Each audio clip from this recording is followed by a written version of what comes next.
एक उम्मीदवार वोट मांगने के लिए एक बूढ़े आदमी के पास गया और उन्हें 1000 रुपये पकड़ाते हुए कहा, बाबा जी इस बार वोट मुझे दें। बाबा जी ने कहा, बेटा मुझे पैसे नहीं चाहिए, पर तुम्हें वोट चाहिए तो एक गधा खरीद के ला दो।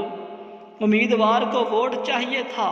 वो गधा खरीदने के लिए निकला, मगर कहीं भी 40,000 से कम कीमत कोई गधा नहीं मिला।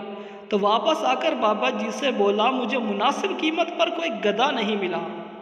गधा कम से कम 40,000 का है, इसलिए मैं आपको गधा तो नहीं दे सकता, पर 1000 रुपये दे सकता हूँ। बाबा जी ने कहा, चौधरी साहब मुझे और शर्मिंदा ना करो।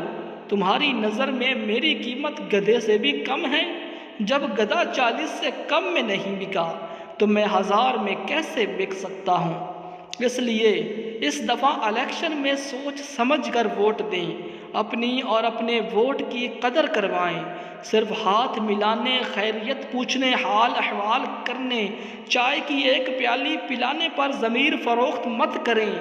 वोट अमानत है और अमानत के बारे में यकीनन पूछा जाएगा। मेहरबानी फरमाकर चैनल को सब्सक्राइब करना और वीडियो को लाइक करना मत भूलना।